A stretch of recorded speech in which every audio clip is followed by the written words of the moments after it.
Mr. Bill O'Reilly is joining. Bill, do you have anything to add to this this Chinese trade wrinkle here? No. Okay, good for you. Good for you. A man of very few words, but you know what you know. How are you, Bill? Yeah, I mean, look, I'm not. All I know is that for decades, China has had a very profitable trade policy with the United States, and in October, the deficit of trade in China's favor was at a record $5.5 billion just for the month. Yeah, but it's not helping us. Here's the thing that I'm concerned about with China and have been for a long time. If they do deals with anybody here, they force the companies, and this is the company's fault. They force the companies to give us your all your data, give us all of the plans, et cetera, et cetera. That's the company's responsibility. They want to make that deal with China, they can make that deal and not have a market if they don't want to make that deal. That's fine. What I don't like about China is the corporate espionage that goes on in this country from China. They are all over American technology, and they thieve it. They absolutely thieve it. Yeah. But I don't like the fact that the Chinese government, which obviously controls their economy, unlike the American economy, government does not control the American economy. That's a big thing everybody's got to understand. They don't take enough soybeans, Beck. I mean, they say, they're not taking any now. We'll take 400 soybeans, but we're not taking any more. And, I'm making a facetious comparison, but we can't send them as many products as they send us because their government won't allow it. And that's what Trump wants to stop. So if you have to break it down into terms even I can understand, use the soybean model. All right. Let's talk about a couple of quick hits here. First of all, yes. Heather Nauert is going to be the next ambassador to the UN. Right, and Steve Ducey is probably going to be her deputy. Okay, good. Then what's going to happen is there's going to be a UN cookbook coming out. All right, so all of these things, it's synergy, Beck. Right. Synergy. Right. So I'm glad to see that we have our first initial pass at this is very, very similar. You know Heather. I don't know her at all. I assume she's very smart and she's very good at her job. But the UN ambassador is usually reserved for somebody that has deep experience around the globe. Yeah, I was surprised Kilmeade didn't get it, but, I don't think he wanted it. So, look, Heather Nauert is a very smart woman, very well educated. Her expertise is in foreign affairs. Mm-hmm. She was a news person on Fox. She did analysis for me early on The Factor. She was good. Wait, hang on just a second. Didn't she start on The Factor? Isn't Heather the one that was in school with Al Gore?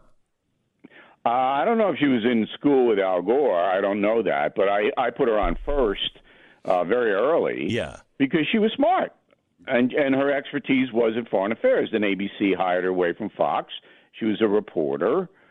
So I'm not really getting the angst, other than, she worked for Fox. That kind of thing. Yeah, that's not my – honestly, that's not my problem that she worked for Fox. I just, I think Nikki Haley was phenomenal, probably one of the best since Bolton or Jean Kirkpatrick. But remember, Haley's whole background was in local politics and didn't have a strong foreign policy resume. But did very well. But if you're but if you are in politics, if you're governor of a state, you do have international relations. You do have negotiation experience. You're not a reporter. That's not the job of the ambassador at the UN. I think you're denigrating the repertorial squad here. I could do that job at UN ambassador. I think I could do it. I think you probably could. Yeah. We would be in global war in about 20 minutes, but I think you could do it. We'd win. And there'd be a lot more soybeans going over to China. Sure there would be. Sure there would be. So look, people need to understand. If you're an ambassador to the United Nations, you basically are an order taker. You're not a policy forger. Okay? There's a big difference in the job of Secretary of State, where Heather was, the spokesperson, but I understand that she had a lot of input into what happened. Good. But when you're an ambassador to the United Nations, you basically confer with the White House, and you are told this is it. Now, you can make suggestions, but you don't forge policy. Right. Okay. So we're talking to Bill O'Reilly about the news of the day, and I wish Heather the best. And I mean, I want her to win, and I want her to be even better than Nikki Haley, because I thought Nikki Haley was fantastic, and we finally took a stand where we should, and she was very, very smart the way she handled things. And I'm hoping that Heather is exactly the same. But I do think this is a first for the Heathers of the world to be a global ambassador. That also gives more prestige to the name Heather. And it really does. Thank you very much. That's what we expect from you on the radio. Well, that's the kind of analysis that I can bring to the table. Let me take you to France. France shut down the Eiffel Tower. 89,000 security forces were deployed. The president bent on this global warming tax, which started it all, which now that he bent, now everybody is saying, well, wait a minute, I want something too. That's right. Tell me your thoughts on France. Well, if they close down Alban Pain, then I'm going to have to get involved. I don't think that's actually French. Oh. Okay. The French are here's the real story. You hire me. Well, I do this free for plugs. I work for plugs, not hair plugs. Right. Book plugs. No, I mean, you're very cheap. Right. You really are. You really are. Thank you. Yeah. So here's the deal in France. Nobody has any money. Why? Because the government takes it away from you in the form of taxes. And the quid pro quo is, that's Latin, we'll give you everything. So you get free school and free health care, free retirement, 6 weeks vacation a year, Beck. And we can't fire you. Nobody's allowed to really fire you. Even if you drive a nail in somebody's foot, you can't get fired. Okay, so that's the trade. And then we take all of your money that you earn. Okay. So now the average French person needs 3 things: coffee, cigarettes, and croissants. Okay. That pretty much wipes their disposable income every day out. Right. It may be a little exaggeration or it's like the soybeans, Beck. Okay, no, all right. We'll go with it. Here. We'll go with it. So when they raise the money on the liter of gasoline, they don't have it. And, to drive from Paris to Nice for a little fun, that's going to cut it. So that's why they're all mad, because they don't have any backup. It's like, well, okay, we made our bargain with the government, but now the government's hosing us, as they always do, taking more than they should in taxes, and now we're going to burn down the Eiffel Tower. Here's the amazing thing, is they all are for this. 80% of the French people are for, global warming measures, et cetera, the Paris Accord. Then stop blowing so much tobacco and smoke in the air. Right. Knock it off. So they're all for this, but when it comes down to it, when they actually see that the price has to be paid by the average person, that's when they say, wait a minute. We thought somebody else was going to pay for this. That's right. No. You're right. You soak the rich, not us. The car's on fire, that's polluting the air. It's making things even hotter. That's Come right. on, knock it off. Okay. So your thought on does this peter out, or is this the beginning of something bigger? Because Macron has already said, I'm not going to do it. Right. But now the labor unions, for fun. Yeah, labor unions and everybody else has an axe to grind, and it's going, I think, to Belgium. Is it Norway and England this weekend?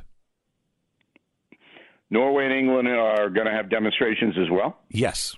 Okay, but these are anarchists now that come out. I mean, these are These are the people who want open borders in America. Those kinds Yes. of people, Antifa. Yes. That's who's coming out now. It's almost like the left and the right are working together over in Europe Yeah. to destabilize Europe. I don't know where I heard that about 8 years ago, but it looks like that's finally happening. So, Well, look, if you are going to, the message for all Americans is if you're going to allow the government to regulate every part of your life, you're going to get hosed. Bill O'Reilly, back with more in just a second. Bill O'Reilly, of course, the author of, I don't know. He used to make fun of me. Glenn, you write so many books. I'm like, yeah, I know. You should write some books. It's great. We, correct history, inform people. Now he's on his, I believe it's his 1500th number one bestseller. Still in the top 5, Killing the SS, The Hunt for the Worst War Criminals in History. It's available everywhere now. It is a great book, one of his best, Killing the SS.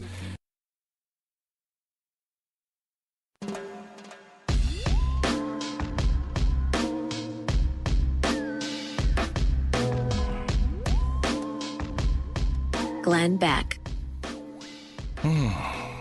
Bill O'Reilly is joining us today. Bill, first of all, I appreciate the email this week, wishing us congratulations on the merger. And the number one question that many of our audience has is, when will you join forces with the evil empire that we are assembling here? The world is changing media-wise. Yeah. I get ratings, cable news ratings, and network news ratings every day. Yeah, I know.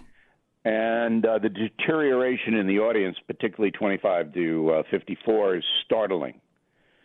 Americans are not getting what they want from television news overall. I've seen some of the ratings on CNN, and the ratings on CNN for 25-54 are lower than the ratings we used to have when we were struggling over on headline news.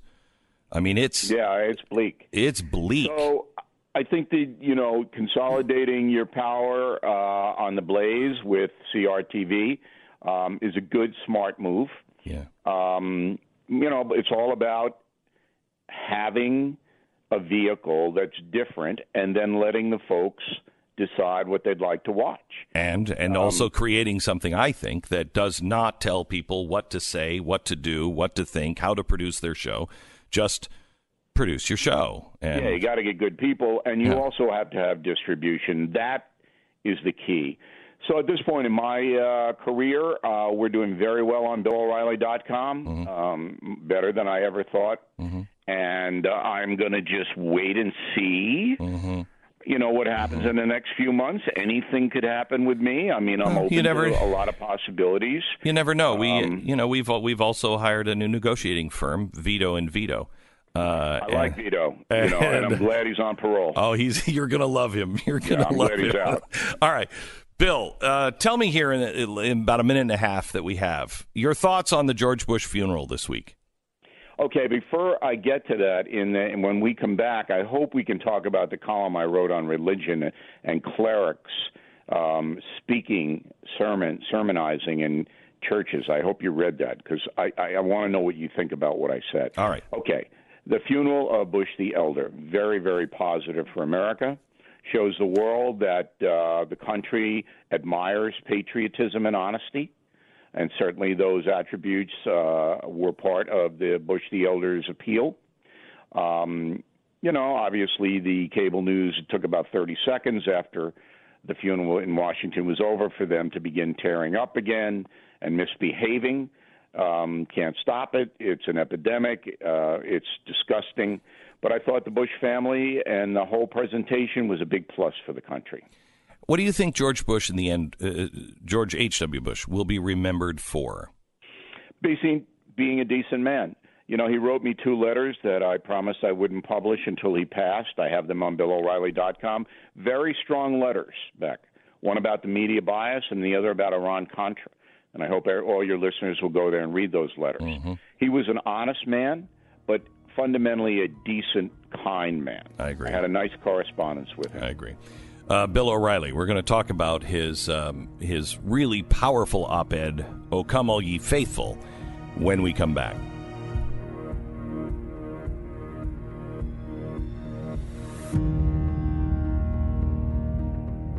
Glenn Beck.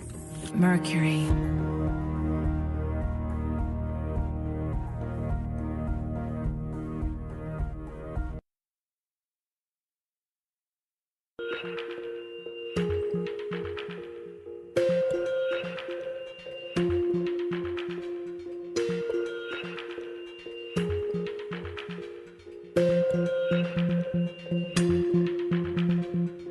You're listening to the Glenn Beck Program. Bill O'Reilly has written a very good op-ed called "O Come All Ye Faithful" that everybody should read. Bill, if I may, I just want to quote a couple of parts of it. "The faithful are not coming. At least not the way they once did. Churches and synagogues are seeing declining weekly attendance as America becomes a devoted secular nation. The winds of change have not been kind to the spiritual, even as the Christmas season is upon us once again. Much of the diminishment of religion comes from the media, who often marginalizes people of faith, portraying them as zealots who intrude on the rights of others. For example, LGBT progress is met with parades. Those who promote biblical beliefs are accused of bigotry and shunned by some. On the subject of abortion, if you stand to protect innocent life, then you're a hater of women, not worthy of being taken seriously. Tough to fight that so many millions of folks won't even try, and some of them are supposed to be religious leaders. Centuries of Irish Catholic tradition compel me to attend weekly Mass, even though it's not always a rewarding experience." That's a pretty brave thing to say as somebody who is faithful, but I think a lot of Americans feel the same way.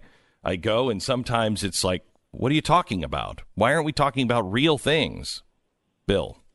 Yeah, I mean, I wrote a book called Killing Jesus, and the reason that Jesus had thousands of people following him around was because he stood up on a big rock and gave sermons that moved them as human beings. And the sermons were very explicit in here's what you do if you want to earn the kingdom of heaven. Here's what you got to do. And it wasn't like, don't do. All right? There were a few times when Jesus of Nazareth did that, but very few. It was, this is what you have to do. So now I'm going to church, and I'm listening to some priest tell me about the mustard seed. I got it. It fell on fallow ground and didn't grow up. I got it. Tell me what I should do when my kid is addicted to a machine in his hand where he can access evil in less than 10 seconds. All right, let's deal with something that promotes evil in the easiest way in civilization. How about we deal with that a little bit? How would Jesus see that? And you get nothing. Zero. Nothing even close where you could take it home and discuss it with your kids, with other people. And the average age of my church, people go to Mass every Sunday, is about 80. Kids, I drag my kids, but I got to drag them. Because they sit there and the priest up there droning on and on and on and on about nothing that relates to contemporary life. And that was the column. And I'm saying, look, if you people in the churches and synagogues and all of that, if you want people to become spiritual, you've got to help them. And we're not getting the help back. Bill, I'm rereading How to Win Friends and Influence People. And I read that when I was a kid because my dad forced me to read it. And so I kind of read it like, I got to read that stupid book. And I know what it said, and, because my dad did a lesson afterwards, et cetera, et cetera. But I haven't read it, I think, since I was maybe 20. And I just read it again, and I'm going back to read it again and really take it apart because it really has all of the answers that we're looking for. And nobody's talking about it. And one of the first chapters is, You have to find out what people need and then help them accomplish that. And that's one of the things that our churches, I don't think, are doing. They are struggling with so many things. They're under attack at school. They're under attack in society. They're under attack in politics. They're under attack all the time. And even Christmas is under attack. So you're absolutely right. And by the way, I tried to buy that book, and Barnes & Noble refused to sell it to me. I thought that was very unfair.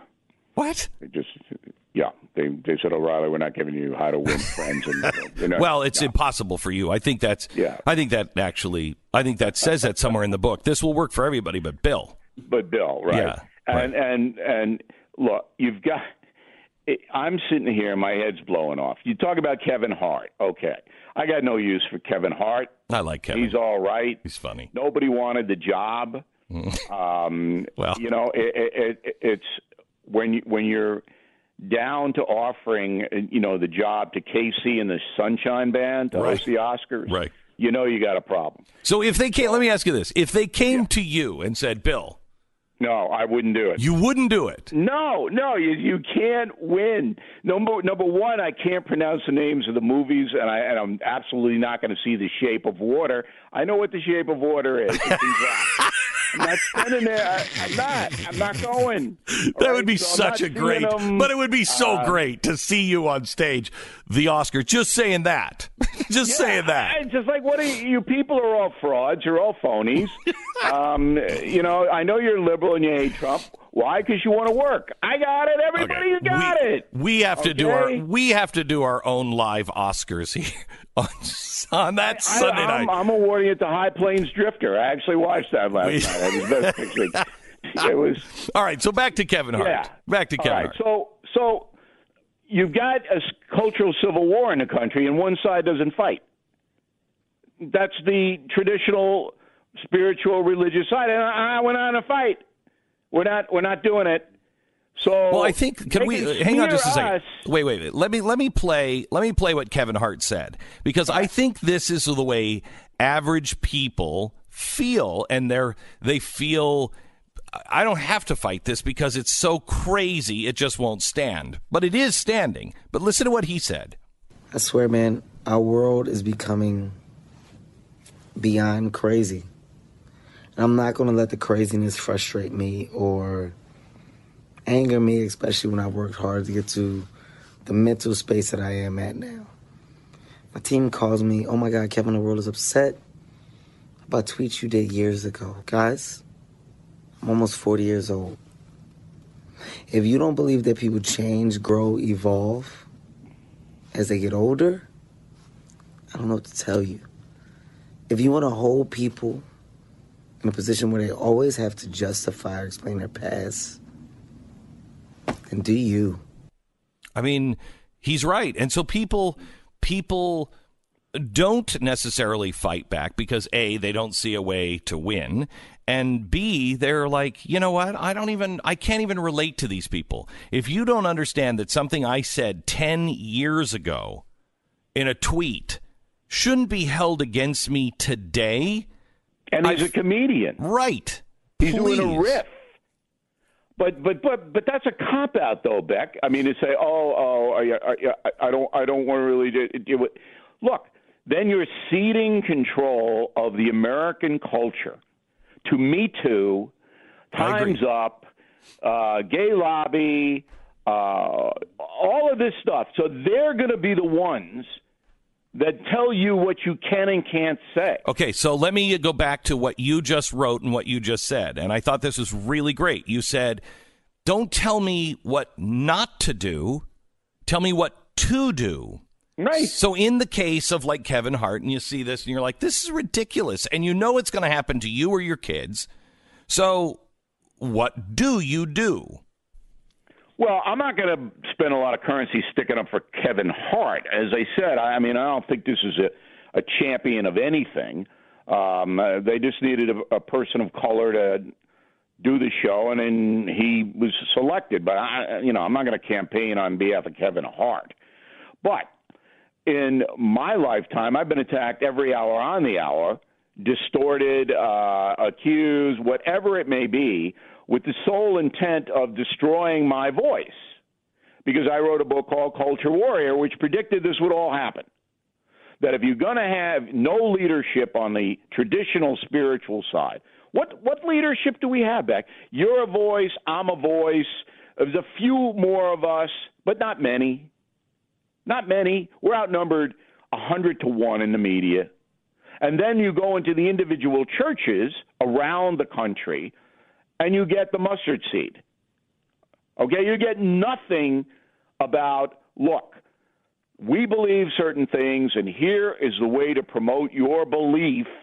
Here's what you need to do in your own life to make sure that we spiritual people are represented. You get none of that. So you're basically surrendering to the forces that say, you better not say anything critical of anybody we like, or we're going to destroy you. And that's exactly what's happening. Exactly what's happening. Bill O'Reilly, always good to talk to you. It's always Is it really, Beck? It's a pick-me-up. I don't know about everybody else in the audience, but I feel much better. All right. Killing the SS, great Christmas gift. Good to talk to you, Bill. And BillO'Reilly.com will not put you to sleep. That's for sure. Have a good weekend. Have a good weekend. You too. And we'll see you in church, Beck. You got it. Bye-bye. Bill O'Reilly from BillO'Reilly.com.